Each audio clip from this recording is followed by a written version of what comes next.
Podcast Episode 1, The Hotel That Wouldn't Let Me Sleep. A sleep story by Michael Hayes. Before you close your eyes tonight, let me take you on a little journey. A strange journey. One that begins like any ordinary business trip, but ends in a way I never expected. If you've ever stayed in a hotel room that felt off, like the air was too still, or the silence had a weight, you might know the feeling I had. But what I experienced went deeper than that. This isn't a ghost story. Not really. It's something else. It started in Vermont, a small town wrapped in pines and fog, where the roads are quiet and the stars shine brighter than they should. I got in late. My flight had been delayed, and the rental car's GPS kept freezing. By the time I reached the hotel, it was almost midnight. The place looked like something out of a painting. A two-story colonial building with ivy crawling up its sides, windows lit just enough to hint that someone or something was still awake inside. A sign above the entrance read, Windsor Hollow Inn, since 1892. It smelled of cedarwood and old books when I stepped inside. The lobby was quiet, almost too quiet, as though the air didn't like being disturbed. The man at the front desk barely glanced at me. He slid a key across the counter and muttered, Room 217, top floor, end of the hall. The elevator groaned as it carried me up, and when I stepped out onto the hallway, I noticed how narrow it was. Every step echoed, but only briefly, as if the walls swallowed the sound before it could bounce back. When I opened the door to room 217, something shifted inside me. The room was clean. Too clean. No smell of bleach or soap. No lingering perfume from the last guest. It felt like the air had been waiting, alert. I remember thinking to myself, this room doesn't feel tired. It feels awake. I showered, unpacked, lay down. The bed was firm, the pillow cold, the sheets tucked a little too tightly. I turned off the lamp, and the hallway light leaked under the door like a blade of white thin, sharp, unmoving. I closed my eyes and waited. Sleep didn't come. Minutes passed, then hours. I rolled over, counted my breaths. At 3:14 a.m., I looked at the clock. Then again at 4:52. Sometime around dawn, I drifted into a light, uneasy sleep, only to wake up minutes later to the chirping of birds and a dull ache behind my eyes. The next day passed in a haze. Meetings, emails, smiles. But I couldn't stop thinking about that room. Something about it clung to me, like a smell you can't wash off. When I returned that night, I noticed the chair had moved slightly, just a few inches. The lampshade was tilted, and the mirror by the closet reflected something strange. For a split second, it looked like there was a coat hanging on the rack behind me, but I hadn't brought a coat. I turned quickly. Nothing. I laughed nervously, rubbed my eyes. I was tired, that's all. Just tired. I made chamomile tea, turned on white noise, even played a 10-hour deep sleep YouTube track on my phone. Still, sleep refused to come. Around 2:19 a.m., I heard it. A faint clicking. Tick, tick, tick. It came from inside the wall, or maybe the ceiling. I sat up. It stopped. I checked behind the television, the heater, even the outlets. Nothing. When I finally did drift off, I dreamed of the room, but it was different. Empty. Dusty. Forgotten. A woman stood at the window in the dream. She whispered something I couldn't hear. When I tried to walk toward her, I woke up, breathless, alone. By the third day, I was unraveling. I couldn't focus, forgot my own presentation notes. I spilled coffee twice. Even simple things like turning a doorknob felt slow and heavy. That night, I found something on the nightstand. A note, not typed, handwritten. It said, "Do not stay past the fourth night. It watches." I stared at it for a long time, took a photo with my phone. Later, when I checked, the image was black, corrupted. I didn't even feel scared anymore, just exhausted. That deep, bone-sick tired that makes your thoughts slur together. So I sat in the chair and waited. Didn't even try to sleep. At 3:03 a.m., The television turned on. Static. No input, no channel. Just white noise and gray fuzz. Then, it shut off. The fourth night never came. I checked out the next morning without speaking. Didn't look at the man behind the desk. Didn't look back at the inn. I drove for 5 hours straight. Stopped at a cheap roadside motel in New Hampshire. That night, I slept. 8 hours. No dreams. I've never gone back. But sometimes, I still think about that note. And the woman in the dream.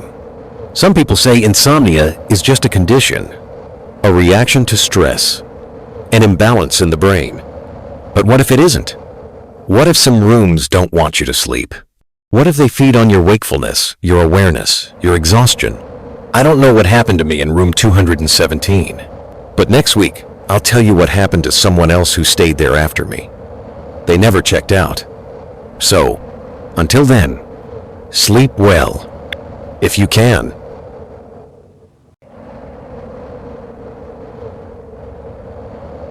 Podcast Episode 2, The Note I Shouldn't Have Read. From the Sleep Stories series, Between Wake and Dream, told by Michael Hayes. Before we begin tonight, I want to remind you of something I said last week. This isn't a ghost story. Not really. It's a memory, a mistake, a moment I lived and never really left. And if you're hearing this now, maybe it means you're like me, someone who can't stop wondering what happens after we close our eyes. Let's go back. It had been nearly a year since I left Windsor Hollow Inn. A year since room 217 took something from me, something I still couldn't name. But I hadn't told anyone the full truth. Not my friends. Not my therapist.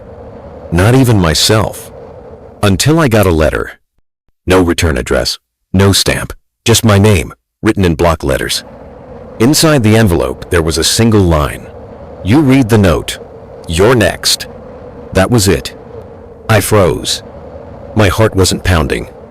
It was quiet, cold. Not from fear. From something worse. Recognition. For weeks, I tried to ignore it. I buried it under piles of junk mail. I told myself it was a prank someone who listened to my podcast, maybe. But I couldn't sleep. Again. And just like that, room 217 was back in my dreams. This time, it wasn't the woman at the window. It was someone else. A man, pale, thin, wearing a name tag that said, Ben. In the dream, he stood by the bed. Eyes open, not blinking. Mouth moving, but no sound. And when I woke up, I had written something in my sleep. Just 3 words, on the back of the letter. Ben never left. I did some digging. There were no records of anyone named Ben working at Windsor Hollow. At least not recently. But there was something a local news, clipping from 1984. Hotel staffer vanishes after night shift. No trace found. Benjamin K. Mallory, 28, missing since the 17th of October. Room number 217. That was enough for me. I packed a bag and drove north. Back to Vermont. Back to the room I swore I'd never see again. I didn't call the hotel ahead. I didn't check in. I just sat in the parking lot, watching, waiting. It was just after midnight when I saw the light in the window. 3rd floor, end of the hall. Room 217.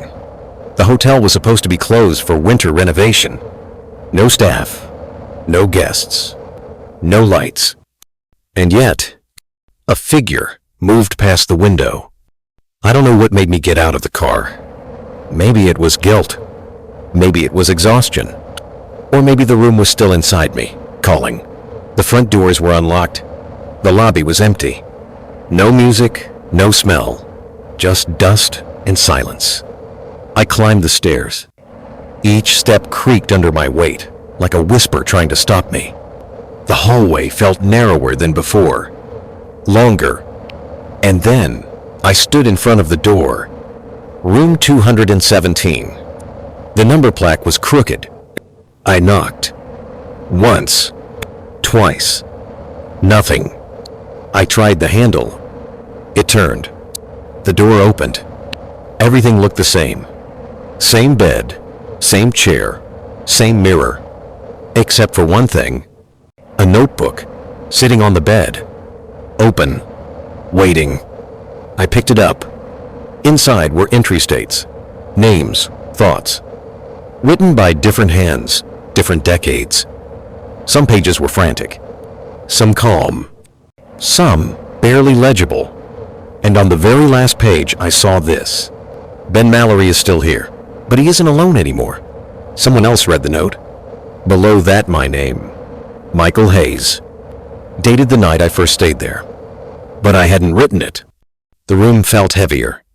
My breath slowed. Suddenly, the light flickered. Once, twice, off.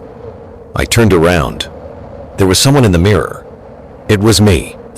But not now. Not today. It was the me from a year ago. Tired. Thinner. Eyes red. He stared at me. And he spoke. Only I couldn't hear. There was no sound. Just like Ben. I closed my eyes. When I opened them, I was alone. The mirror was empty. But the notebook was gone. I ran. Down the hall. Down the stairs. Out the door. Back into the cold. But the cold didn't touch me. Because something else had followed. That night, I didn't sleep. Not because I couldn't. But because I didn't want to. I still don't. Because ever since that night, I've started writing in my sleep. Little things. Dates, coordinates, names I don't recognize. And sometimes, I hear the clicking again. Tick, tick. From inside the wall. So, if you've read something you shouldn't have, if you've listened too closely, just remember, some stories don't end when we wake up. Some rooms never let you leave. Good night. If you can.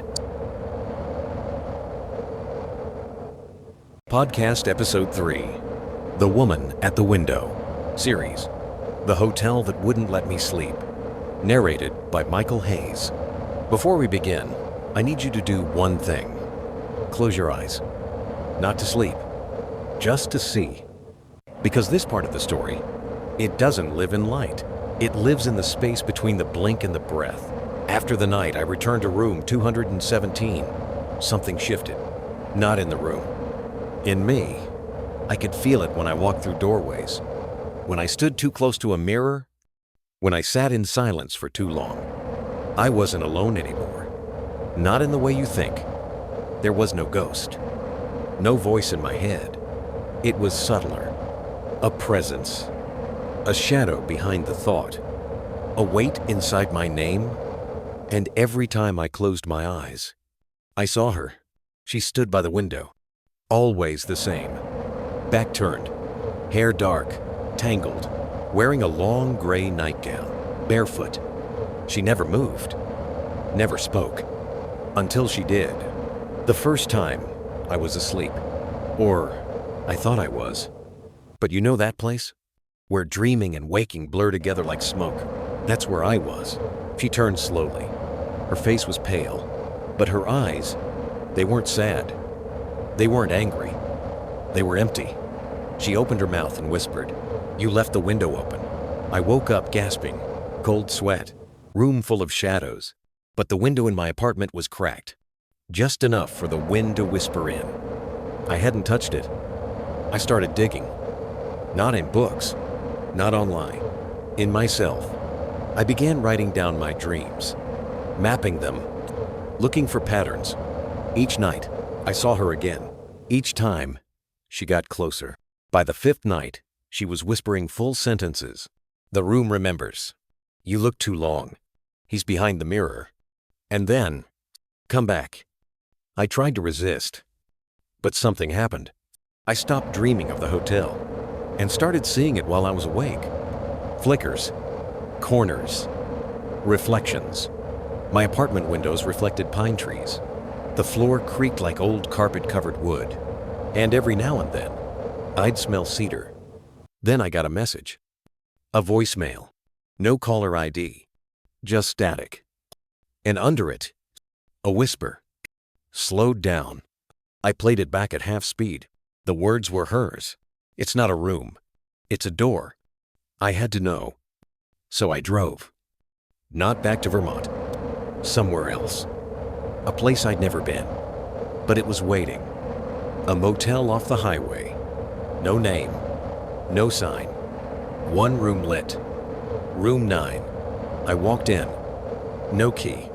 No lock. And there she was. Not at the window, but sitting in the chair. Facing me, she smiled. And for the first time, she spoke clearly. The hotel is not a place. It's a pattern. It repeats. In minds that forget to sleep, she stood up, took my hand. You're not a guest anymore, Michael. You're staff. I blinked, and I was alone. The chair was empty. The door was closed. But the notebook was in my lap. A new one. Blank.